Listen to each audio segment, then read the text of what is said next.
ओम शांति। आज बहुत ही खुशी की बात है कि 1974 की मुरलियाँ जो कि पूरी हो गई हैं इस वर्ष की, और उसका आज फिर आप सबको मक्खन मिलने जा रहा है। काफ़ी सारी मुरलियाँ थी और उन लगभग 40 मुरलियों में से 21 पॉइंट विशेष, पहले तो लगभग 400 पॉइंट निकली, फिर उनमें से 21 पॉइंट ऐसी निकाली हैं जो सचमुच एक ब्रह्मास्त्र का काम करेंगी, एक एक पॉइंट संपन्न बनाने का कार्य करेगी। उन सब पॉइंट्स को आप स्मृति में रख के उनको यूज़ करना। कम से कम एक सप्ताह एक वर्ष की 21 पॉइंट बुद्धि में रखें, फिर दूसरा सप्ताह दूसरे वर्ष की। इस तरीके से हमें सारी पॉइंट्स याद हो सकती हैं और वो समय पे बहुत काम आती हैं। तो आज सुनिए 1974 की मुरलियों से निकला हुआ मक्खन। ड्रामानुसार नंबर 1 पॉइंट है, ड्रामानुसार विशेष स्थान पर विशेष पार्ट बजाने का चांस मिला है, तो अपने विशेष पार्ट को महत्व दे चलना चाहिए ना। अगर आप अपना महत्व ना रखेंगे तो अन्य भी आपका महत्व नहीं रखेंगे। इसलिए अब अपने पार्ट के महत्व को जानो। खुद जब हम अपनी वैल्यू खुद रखेंगे कि बाबा ने मुझे कितना ऊंचा पार्ट दिया, तो बाकी सब भी बाबा कहते फिर वैल्यू रखेंगे। सेकंड, आज अपने निजी स्वरूप के हर गुण की रचना का अनुभव अन्य आत्माओं को कराओ। बाबा कहते आप अपने निजी स्वरूप के हर गुण की रचना का अनुभव औरों को कराओ। वह तब करा सकेंगे जब स्वयं इस सागर में समाये होंगे। तो क्या ऐसे समाये हुए रहते हो? इससे सहज स्मृति स्वरूप हो जाएंगे। एक एक गुण में खुद समाया हो तब दूसरों को भी अनुभव करा पाएंगे। थर्ड, ऐसा संकल्प इमर्ज होना चाहिए कि अब सर्व आत्माओं का कल्याण हो। सर्व तड़फती हुई दुखी अशांत आत्माएं वरदाता बाप और बच्चों द्वारा वरदान प्राप्त कर सदा शांत और सुखी बन जाएं और अब घर चलें। इस संकल्प स्मृति से ही विनाश ज्वाला भड़क उठेगी और सर्व का कल्याण होगा। नेक्स्ट, महारथियों का पुरुषार्थ भी रिफाइन होना है कि विघ्न आया और 1 सेकंड में चला गया। यह भी महारथियों की स्टेज नहीं है। महारथी तो विघ्न को आने ही नहीं देंगे, अर्थात 1 सेकंड भी उसमें वेस्ट नहीं करेंगे। आया और फिर भगाया, आने ही नहीं देंगे ना। नेक्स्ट, योग अग्नि को तेज करो तो रास्ता क्लियर हो जाएगा। मिली हुई हिम्मत और उल्लास के पॉइंट्स बुद्धि में दौड़ाओ तो रास्ता क्लियर हो जाएगा। जब आपको लगे कुछ माया खींच रही है, खास योग में बैठो, अच्छा पावरफुल शक्तिशाली योग लगाओ, फिर रास्ता क्लियर। नेक्स्ट, प्योरिटी ही सबसे श्रेष्ठ और सहज पब्लिसिटी है और यही पब्लिसिटी का अंतिम रूप है और अन्य कोई आत्माएं भी जो कर नहीं सकती। विश्व परिवर्तन के कार्य में सबसे पावरफुल पब्लिसिटी का साधन यही है। क्या ऐसी पब्लिसिटी कर रहे हो? नेक्स्ट, जो स्वयं के भी संस्कारों से मजबूर हैं, वे अन्य को उनकी मजबूरियों से स्वतंत्र कर सकें, यह सदा काल के लिए नहीं हो सकता। उनकी मजबूरियों से स्वतंत्र करने के लिए क्या करना पड़ेगा? पहले स्वयं को उन संस्कारों से मुक्त करना पड़ेगा। तो बाबा कहते जो खुद से मजबूर हैं तो उनको दूसरों को भी फिर मजबूत बन के तभी आप दूसरों को स्वतंत्र करा पाएंगे। संगठन की जिम्मेवारी सबसे पहली यह है, सर्व मजबूरियों को हटाना है, पहले स्वयं की और फिर संसार की। नेक्स्ट, ईश्वरीय मर्यादाओं में अपने आप को चलाना। यह ईश्वरीय मर्यादाएं हैं फिटिंग। इन मर्यादाओं के आधार पर स्थिति की सेटिंग होती है। कोई ना कोई बात व मर्यादा की फिटिंग ना होने के कारण सीट पर सेट नहीं हो सकते। नेक्स्ट है, सूक्ष्म पाप आत्मा को उच्च स्टेज जाने से रोकने के निमित्त बन जाते हैं, क्योंकि पाप अर्थात बोझा वे फरिश्ता बनने नहीं देते, बीज रूप स्थिति में स्थित नहीं होने देते। ये शुभ पाप बाप समान बनने नहीं देते। नेक्स्ट है, अमृत वेले से रात्रि तक प्रैक्टिकल मन वाणी कर्म, इन तीनों का एक लेख या लेखा लिखते हो ना, अर्थात ड्रामा में कर्म द्वारा नूंदते हो।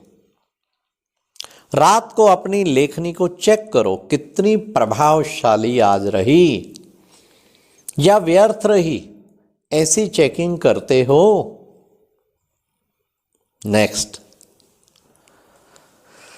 आगे चलकर सत्य बोल, सत्य वृत्ति, सत्य दृष्टि, सत्य वायुमंडल, सत्य वातावरण, सत्य का संगठन प्रसिद्ध दिखाई देगा, अर्थात ब्राह्मण परिवार एक शीश महल बन जाएगा। ऐसी फाइनल रिजल्ट ऑटोमेटिकली आउट होगी। अभी तो बड़े बड़े दाग भी छिपाने से छुप जाते हैं। क्यों? क्योंकि अभी शीश महल नहीं बना है जो कि चारों ओर के दाग स्पष्ट दिखाई दे जावें। नेक्स्ट, बाबा ने कहा सुनाने की विधि रखी हुई है। बाप जबकि जानते भी हैं तो भी सुनते क्यों हैं?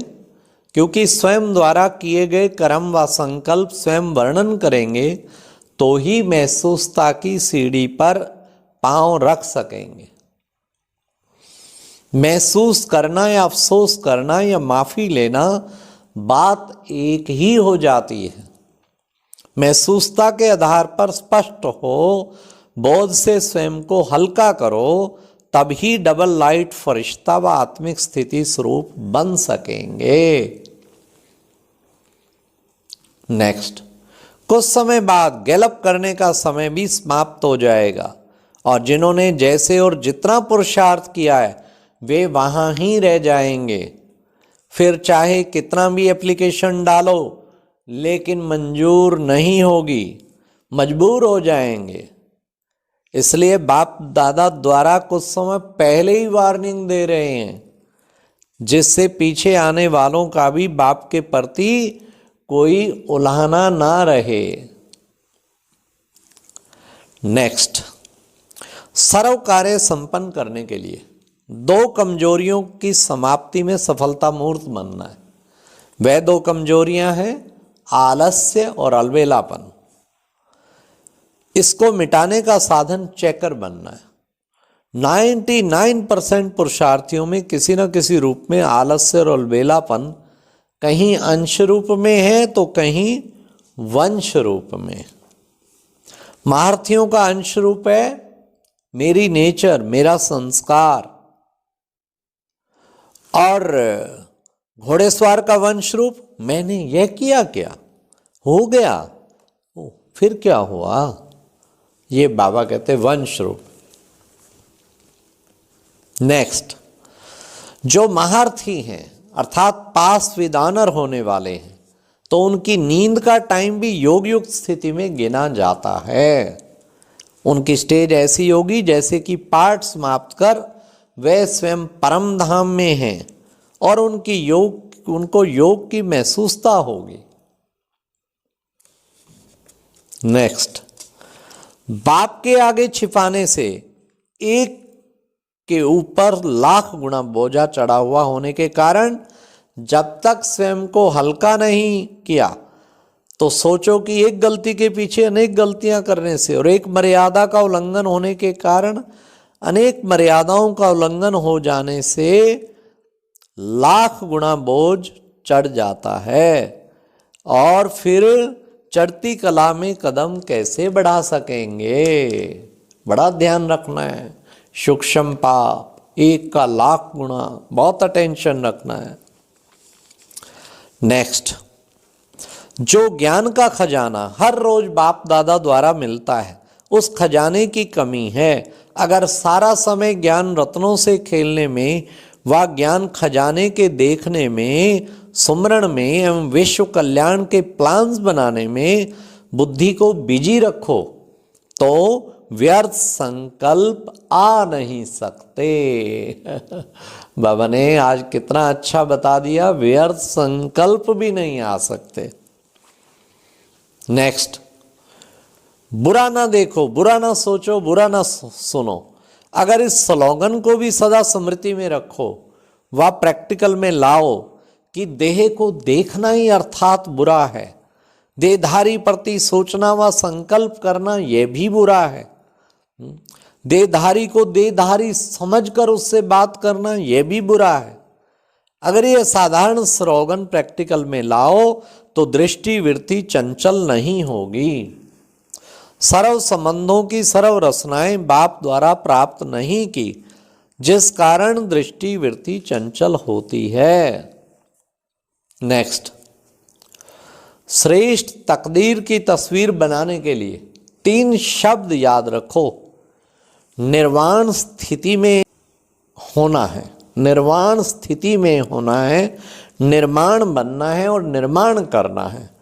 तो तस्वीर क्या बनेगी फिर? तस्वीर आकर्षण में बन जाएगी। निर्वाण अर्थात वाणी से परे स्थिति में स्थित हो, एक की लग्न में मग्न, और निर्माण मान से परे, और नव निर्माण कंस्ट्रक्शन करनी है, डिस्ट्रक्शन नहीं। तो ये भी बाबा ने कितना गहरा राज बताया। फिर नेक्स्ट, सर्विस अर्थ निमित्त अर्थात बाप के गुणों का साकार करने के निमित्त, इसको ही सर्विस कहा जाता है। बाकी ज्ञान को वर्णन करना ये तो कॉमन बात है, यह विशेष सर्विस नहीं है। सर्विस की विशेषता अर्थात बाप के सर्व गुणों का स्वरूप बनकर बाप का साक्षात्कार अपने स्वरूप द्वारा कराओ। ये बाबा सर्विस की खास बाबा बात बता रहे हैं। नेक्स्ट, चाहे मन से, चाहे तन से अथवा धन से समय पर सहयोग दिया तो बाप दादा द्वारा अंत तक सहयोग देने के लिए बांधा हुआ है। एक बार जीवन में बाप दादा के कार्य में सहयोग दिया तो अंत तक बाप दादा भी सहयोगी रहेंगे। यह भी एक हिसाब किताब है। अच्छा, ओम शांति। ये थे बाबा के 21 विशेष रतन। मक्खन मंथन किया, मक्खन जो बाबा की मुरलियों से निकला हुआ, इसको अच्छी तरह सुनहरे अक्षरों में नोट करके और रोज एक बार इन पे नज़र डालें और उनको प्रैक्टिकल लाने की, जीवन को में प्रैक्टिकल लाने की कोशिश करेंगे तो जीवन बहुत महान बन जाएगा। सौभाग्य से अभी तक के 69, 70, 71, 72, 73 ये 5 वर्षों की तो मैंने खुद भी प्रैक्टिस की, सारी 105 पॉइंट बिल्कुल बुद्धि में सेट हो गई। और जब चाहें क्लासेस में रिपीट करते हैं। तो अब ये भी करेंगे। ये बाबा कहते ज्ञान का पेट्रोल अगर बुद्धि की टंकी में फुल होगा तो व्यर्थ संकल्प 100% कंट्रोल हो जाएंगे। अच्छा, ओम शांति। और आज की ये बहुत अच्छी वीडियो भी ज़रूर सुने।